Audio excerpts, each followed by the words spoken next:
দর্শক, বাংলাদেশে প্রথম বিমান ওড়ানো সেই জুলহাস ভাই আমার পেছনে আছে। দর্শক মণ্ডলী, তাকে অনেক মানুষ অনেকভাবে আশা দিয়েছিল, ভালোবাসা দিয়েছিল, পাশে থাকবে, কাছে থাকবে, সারা জীবন থাকবে।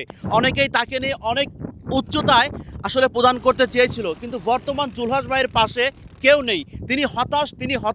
তিনি সেই আগের মতো দিনমজুরি করে তার জীবিকা নির্বাহ করছে। দর্শক মণ্ডলী, সরাসরি কথা বলবো জুলহাস ভাইয়ের সাথে। আসসালামু আলাইকুম।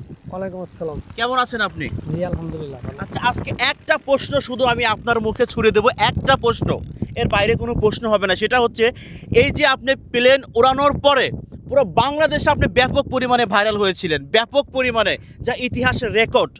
এখন যারা আপনার পাশে থাকার কথা ছিল বা থাকবে, তারা কি আদৌ আপনার পাশে আছে?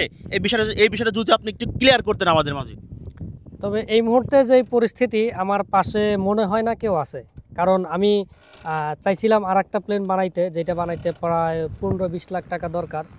তো এরকম টাকা দেওয়ার মতো কেউ নাই, আর এরকম কেউ আশ্বাসও এখন বর্তমানে দিতেছে না যে তুমি কাজ করো, আমি এগিয়ে যাই। আসলে যখন আমি ভাইরাল হয়েছিলাম তখন সবাই আমার পাশে ছিল, শুধু পাশেই ছিল, কোনো কাজে ছিল না। যখন ভাইরালের পরিস্থিতি শেষ, তখন তারা তাদের গন্তব্যে চলে গেছে। এখন আমি আগে যেই লাউ ছিলাম সেই কদুই আছি। আচ্ছা, আপনি টোটালে আসলে কত কোটি বা কত লক্ষ টাকা পেয়েছেন মানুষের কাছ থেকে, বা বিভিন্ন দলের কাছ থেকে, বা বাংলাদেশে যে এয়ারপ্লেন আছে আপনি কত লক্ষ টাকা পেয়েছেন? অনেকেরই ধারণা যে আপনি কোটি কোটি টাকা পেয়েছেন। হ্যাঁ, কোটি কোটি টাকা পাইলে তো প্লেন আর একটার কাজ ধরেই পারতাম। তো বাংলাদেশের সবার মানুষের থেকে সব মিলে আমি যেই টাকাটা পাইছি পুরস্কার স্বরূপ, কেউই এখানে অনুদান দেয় নাই, সবাই উৎসাহমূলক পুরস্কার দিয়ে গেছে। তো সব মিলে যেই টাকাটা পাইছি সেটা হচ্ছে টোটাল 1,90,000 টাকা।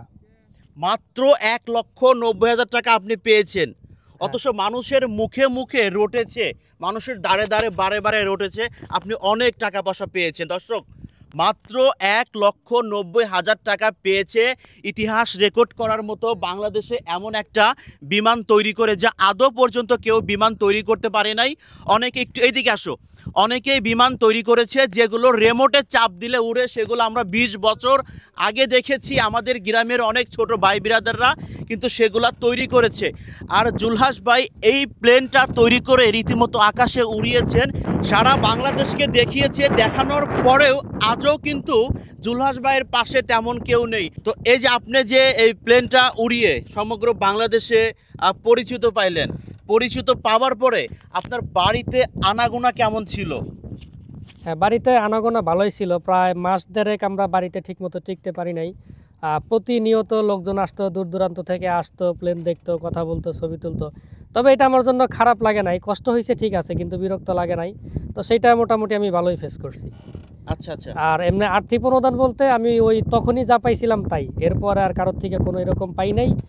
আর কেউ আপনার কোনো খোঁজ খবরও নেয় নাই? খোঁজ খবরও নেয় নাই। যখন ভাইরাল ছিলেন, যতদিন পর্যন্ত ভাইরাল ছিলেন ততদিন পর্যন্ত সবাই আপনার পাশে ছিল? খোঁজ খবর এক জায়গা থেকে ছিল, সেটা যদিও আমি কোনো দলীয় লোক না, তবুও বলতেছি। তো খোঁজ খবর বলতে তখন ভাইরালের সময় বিএনপির থেকে তো জনাব তারেক রহমান আমার 50,000 টাকা দিছিল উৎসাহমূলক। দেওয়ার পরে তারপরে যখন আমি প্লেনটা টাকার অভাবে আর আগাইতে পারছিলাম না, তবে খবরটা তারা শুই না, তারা আমার আবার 50,000 টাকা দিছিল যে তুমি আবার কাজে আগাও। আর সে বলছিল যে তোমার যদি আরও লাগে আমারে বইলো, আমি দিব।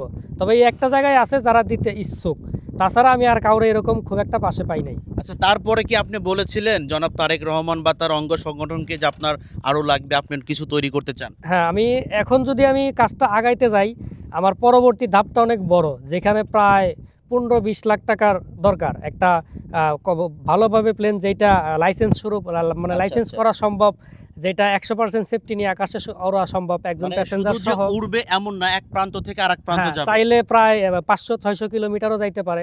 তো এরকম বানানোর প্ল্যান হচ্ছে পরেরটা। তো এরকম একটা প্লেন বানাইতে প্রায় 15-20 লাখ টাকা দরকার। এখন এতগুলা টাকা একজন মানুষের কাছে বা একটা দলের কাছে আমার চাওয়ার মতো সাহস বা সাধ্য নাই, সেজন্য আমি তাদের কাছে এটা চাই নাই। তবে ভবিষ্যতে আশা আছে, তারা যদি নিজের থেকে আমার দিতে চায় বা দেয়, তাইলে আমি নিতে ইচ্ছুক, কিন্তু আমি চাওয়ার মতো সাহস আমার নাই একজনের কাছে। আচ্ছা দর্শক, আসলে জুলহাস ভাইয়ের আজকে আমরা একটা কথাই কিন্তু আমরা ক্লিয়ার হলাম, যখন একটা বাড়িতে আগুন লাগে তখন কিন্তু ধোঁয়া বের হয়, ধোঁয়া বের হলে সবাই কিন্তু সেখানে দেখতে যায়। ঠিক জুলহাস ভাইয়ের কিছুদিন আগে আগুন লেগেছিল, আগুন লেগেছিল, আসলে তিনি কিন্তু ভাইরাল হয়ে গিয়েছিল, সবাই তার পাশে এসে দাঁড়িয়েছিল। এখন কিন্তু সেই আগুনটা নিভে গিয়েছে, মানে তিনি ভাইরাল অনেকটা কমে গিয়েছে, যে কারণে তার পাশে অনেকে নেই, অনেকেই তাকে আশ্বাস দিয়েছিল। আপনি তো আগের মতো সেই যে কাজ করতেন সেটাই করতেছেন আপনি। হ্যাঁ, সেটা দিয়ে গত 1 মাস যাবত আমার সেই ইলেকট্রিক কাজ দিয়ে সংসার চলতেছে। তাহলে যে আপনি এত কষ্ট করে সফলতা অর্জন করলেন, পুরো বাংলাদেশে ব্যাপী আপনার একটা পরিচিত হলো, তাহলে লাভটা কি হলো? আসলে আমার লাভের উদ্দেশ্যটা হচ্ছে জ্ঞান অর্জন করা। আমার যদি টাকার পিছনে লোভ থাকতো তাইলে আমি আজ থেকে 5-6 বছর আগে আমার কর্মের যে পজিশন ছিল সেখানে আমি প্রায় মাসে 70-80 হাজার টাকা ইনকাম করতাম। তো আমি যদি ওইখানে অটুট থাকতাম, এখন আমার বিশাল একটা কোম্পানি থাকতো, 15-20 জন লোক আমার আন্ডারে থাকতো, আমি অনেক মানে আর্থিকভাবে সচ্ছলই থাকতাম। আসলে আর্থিকভাবে সচ্ছল থাকার উদ্দেশ্যে আমার এই বিমানের গবেষণা করা না, আমার এই বিমানের গবেষণা করা হচ্ছে গবেষণা, জ্ঞান অর্জন করা, গবেষণা করা। আর যেহেতু বাংলাদেশের বিমানটা স্বপ্নের মতো, সেটাকে বাস্তবে রূপ দেওয়া আমার উদ্দেশ্য। এখানে আমার ইনকামের কোনো উদ্দেশ্য নাই, যার কারণে আমি মনে করি যে আমার 4 বছরের গবেষণায় আমি যে সফলতা পাইছি এটাই আমার জন্য অনেক। আমি যে এটাকে উড়াইতে পারছি এটাই আমার জন্য অনেক পাওয়া, এর বাইরে কিছু আমার আগে পাওয়ার ছিল না। আর আমি যে ভাইরালটা হয়েছি, মানুষের কাছে যে পরিচিতিটা পাইছি, এটা হয়তো আল্লাহ আমার বোনাস স্বরূপ দিয়েছেন। কিছু টাকাও পেয়েছি, প্রায় 1,90,000 টাকা। তো এটা যা আমি পাইছি তাতে আমি সন্তুষ্ট আছি, কিন্তু সমস্যা হইল আমি যদি এই কাজটা আরও আগায় নিয়ে যাইতে চাই, আমি যা পাইছি তা দ্বারা সম্ভব না, আরও কিছু দরকার। তো সেইটা যদি আমি পাই তাইলে আমার আগানোর ইচ্ছা আছে, না পাইলে মনে হয় না আর আগানো হবে। আচ্ছা, মানে সর্বোপরি একটা কথাই শিখলাম, আমরা একটা কথাই শিখলাম, তার কোনো কিছুর উপরে লোভ লালসা এগুলা নেই। তিনি তার জ্ঞানকে প্রসারিত করেছে, তিনি তার জ্ঞানকে জাগ্রত করেছে। আমার মাঝে একটা প্রতিভা আছে, এটা আমি সবার মাঝে জাগ্রত করেছি, দেখিয়ে দিয়েছি। জাস্ট এটাই আসলে অসাধারণ অমায়িক একটা কথা। এই কথা থেকে কিন্তু আমাদের অনেক কিছু শেখার আছে। তো জুলহাস ভাই, আপনি ভালো থাকবেন, ঠিক আছে, ইনশাল্লাহ দোয়া করবেন আমাদের জন্য। আপনার আগামী দিনগুলো অনেক ভালো কাটুক, সুন্দর কাটুক। ইনশাল্লাহ আপনি আরও সামনের দিকে ভালো কিছু আমাদের মাঝে উপহার দিবেন। আর সর্বোপরি দেশের জনগণের উদ্দেশ্যে, যারা আপনাকে নতুন করে আবার দেখছে, তাদের উদ্দেশ্যে যদি দু একটা লাইন বলতেন। তো সবার জন্য একটাই বলতে চাই যে সবাই চেষ্টা করবেন আমারে উৎসাহ দেওয়ার। যদি টাকা দিয়া উপকার করতে নাও পারেন, অবশ্যই উৎসাহ দিয়ে যেন আমারে উপকার করতে পারেন, এটাই জন্য সবার জন্য আশা থাকবে। আর আমার মতো কেউ যদি এরকম করতে চায়, তাদেরকে ঠাট্টা করবেন না, তাদেরকে খারাপ চোখে দেখবেন না, তাদেরকে উৎসাহ দিবেন, এটাই আমার কাছে সকলের জন্য চাওয়া। আচ্ছা, তো আপনি ভালো থাকবেন, আল্লাহ হাফেজ।